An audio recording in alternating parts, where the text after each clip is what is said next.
that even though Christmas is past, I still do have a Christmas tree here. So this is an example of why this thing specifically pays for itself within one diagnostics. What's going on, guys? Welcome back to the channel.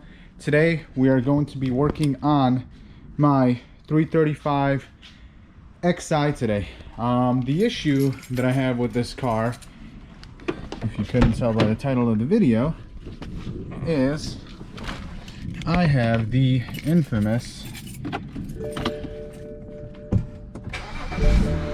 brake, ABS, and the little triangular guy, 4x4, and then 4x4 will sometimes turn on as well.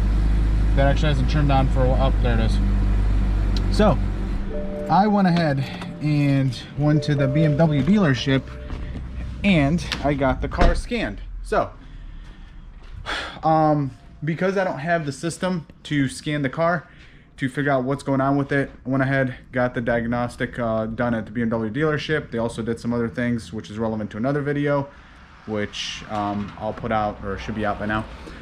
But anyway, I found out the speed sensors for one of the wheels was out. I knew that, I just didn't know which one it was. So I ended up finding out that it's the front driver's side wheel, which means that we're gonna go ahead and replace it with one of these guys, and I'll show you how to do that. Now, the difference here in pricing between you doing this yourself and the dealership doing this is like $25–30 for the part, and then you do labor for like, I don't know, 20 minutes worth of work, or you pay like 350 bucks and the BMW dealership will do it for you. So I'm gonna go ahead and jack the car up, pull the wheel off, show you how to replace the sensor. It's not that difficult, and then we're gonna go for a test drive and see to make sure that it's cleared. Well, the first order of business is taking off the wheel. So jack up the front end of the car, take off the wheel, turn the wheel to the left, and what you're gonna find is this wire running here to the front of the knuckle. So there's a Allen bolt there. It's a 3/16, so it's on these guys. I'm gonna go ahead and undo that bolt, and this thing is gonna give you a little bit of a problem if it's been in there for any amount of time. It's not going to want to come out nicely, so just take your time, grab a flathead screwdriver, jam it in there, and then jam it in there and kind of pry it evenly. I believe it does have a, maybe it doesn't have a pry point. No, it doesn't, but it goes in there a couple of it, maybe like an inch and a half inside, because it basically picks up like these ribs on the axle. So make sure you don't break this thing inside the knuckle assembly itself. So I'm gonna go ahead and do that real quick, take it out, and then all you really got to do is reroute it back through here. When you're taking this off, this unclips here, you go to this box here, you open it up, and it's simply the connector pulls apart, and then you just route the new one back through, close that up, and then put the wheel back on. Alright, so I got it loose a little bit. I just want to show you guys. You basically I always come from this side here, and I get a very small tiny screwdriver and get the tip just enough to where it starts to go under, and I go over here, get it enough where it just starts to go under, and then come from the bottom, boom, same thing. And then naturally you're gonna want to just pry. Don't do that, because this is, again, it goes down like an inch and a half or so. So I just kind of work around. It's kind of crammed in here trying to show you guys this, but essentially just kind of gotta wiggle it. There we go. That's what that looks like. So this is the part here that basically snaps in almost flush inside here, so you can't simply just pry it off. And then I don't know if you guys will be able to see inside, maybe right there. If you can look inside, the axle has like ridges and valleys, and basically this sensor picks that up as the axle spins, and that's how this thing works. So I'm gonna go ahead and put a new one in. Before I put the new one in, I'm gonna go ahead and just kind of clean this up a little bit. Still want to continue to thank the Ohio winter weather for ensuring that everything is rusty. I'm gonna clean that up, put the new one in, and then what I don't know is, does it clear itself, or do I have to go ahead and get it cleared? So I guess we're gonna find that out here in a few minutes. We are currently sitting in my BMW. I wanted to show you guys that even though Christmas is past, I still do have a Christmas tree here. So to combat that, I bought one of these guys. Now, if you own a BMW, it probably makes sense to invest in one of these, simply because just regular OBD2 scanners simply won't give you the data you need to diagnose everything to its fullest extent. And I'll give you guys an example. I actually have a couple of things going on with this car that if I did not have this thing, I would not be able to figure out what's going on. So the very first thing that I got going on with this car is I have the 4x4. The car's not on, but if you drive it, it has like the 4x4, the ABS and all that. Now, if you watch my other videos, I ended up changing out the transfer case, getting it calibrated. I got the front wheel sensors, speed sensors changed. Still nothing. Still have this issue. And it's not up until I actually bought one of these that I could actually figure out what the issue was. Now, the BMW dealership did state that I have an issue with my wheel sensor, a wheel speed sensor, but I just put new ones in. So it didn't make sense to me, but I was like, okay, well, you know, don't change it yet, because I'm going to need to go ahead and figure out what's going on with it. So, all right, I want to show you guys how to use this thing. In this case, what I did to figure out what's going on. So I'm going to go ahead, and looks like I have to do some kind of update. Now, when you are using this, it helps to actually, if you read the directions, which for this, I actually read the directions. You do have to be connected to the Wi-Fi to update and whatnot. But just like regular OBD, you go ahead and log into this. Now, there's like a bunch of things in here that you can do. And one of them is select. So I should probably go back. But when this thing pops up, obviously select which what you're doing this for. So I went ahead and select the BMW, and for the wheel speed sensor issue, I'll show you guys how I got to that point, if I could figure it out again. Automatically search, and it's not the fastest thing out there, but it takes a little bit of time to connect, establish the VIN, etc. And then this thing will go ahead and actually show us some data.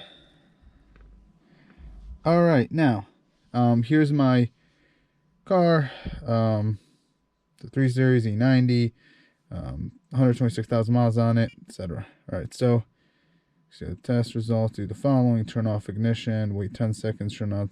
Yeah, I'm not going to do that. I'm going to go ahead and move forward. Transmission. Yes, here we go. We're going to click on this guy here. Okay. Now here's the interesting part before I get started here. You can read fault code, and you can actually click this code search, and it'll search on the internet for this, on how to fix this, which is pretty sweet. But here's an example: 5E5C wheel speed. So it would lead you to believe that you need a new speed sensor, but check this out. If you go to read data stream,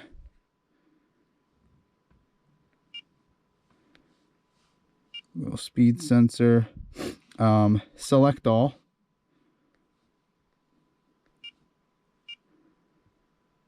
All right, watch this.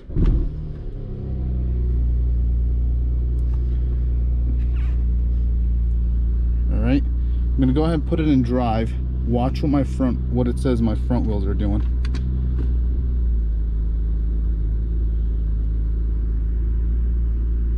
You guys see that? Churning in reverse. I'm gonna go ahead and stop it. Wheel does not churn, wheel does not churn. Now, let's see what the rear ones are doing. Forward, reverse. Now, who would have thought that these sensors, because they can fit on both sides, I didn't see any markings on them. Who would have thought they would be directional? I checked out my axles, cleaned them up, make sure that the little ribs in the axles were good. So this is an example of why this thing specifically pays for itself within one diagnostic. So to address this, I'm going to go ahead and try flipping the sensors over, and we're going to check that out and see if we can fix this by flipping the sensors and then looking at this data stream and figuring out if that's going to fix it. And then we'll just go down the road of all the other codes. All right, so I went ahead and switched these sensors around. Let's go ahead and see what that did. Throw it in drive.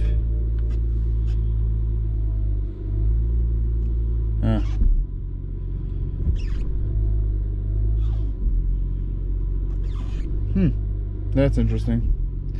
So now it's not even recognizing it.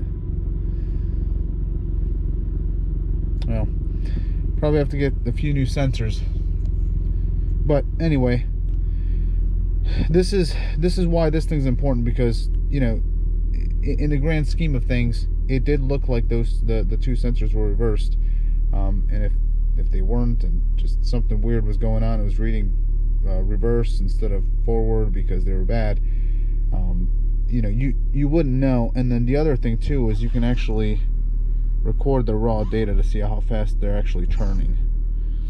So before, you could actually record how fast, I don't think I showed it, but it would show forward and reverse, and it would actually show how fast they're going. So I don't know what's going on. I don't know why it's doing that, but either way, as soon as I get new sensors, go ahead and do this again to make sure that it's operational, it's doing what it's supposed to be doing, and go from there.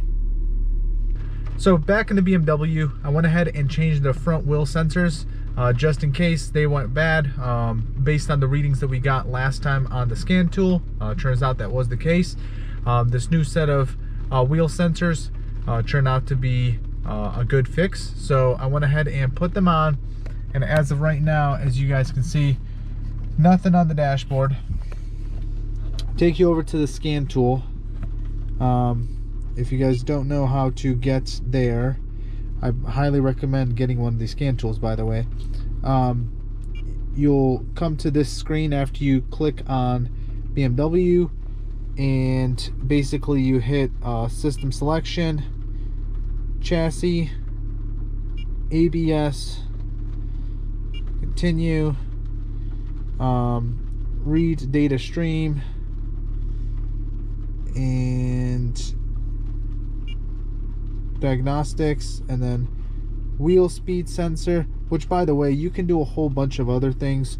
I know steering angle sensor is a big one, obviously pressure sensors, but you can read a lot of other things. You click on that. This has the capability of checking the direction as well as speed. If you guys remember, the direction last time or starting out was the wrong way, so my front wheels are spinning the wrong way. Let's see what they look like now. So wheel does not spin, wheel does not spin, wheel does not spin, 0, 0, 0, 0, which makes absolute sense because I am in park. Now let's go ahead and put it in reverse and see what happens.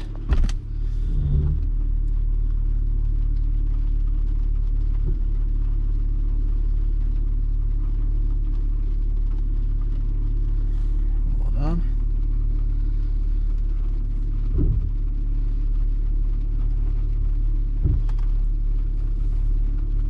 Okay, so I don't know if you guys saw that or not, but when in reverse, I'm gonna go ahead and go the opposite way. forward. And, oops, with the other two. This is kind of difficult to get because I'm trying to do it in the driveway rather than go out on the street. I don't want to.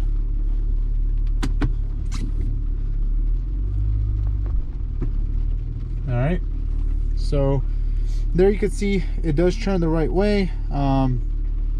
And then for the speed, I don't know if you'll be able to see this or not. There we go. Yep, it caught it. So the speed is checking out just like it should, and just like that, the issue on the dashboard is fixed. So if you guys have this issue and you need it taken care of, I highly recommend doing the following directions in this video and doing this data stream on this piece of equipment, because it absolutely will make things 10 times better. Thank you guys for watching. See you next time.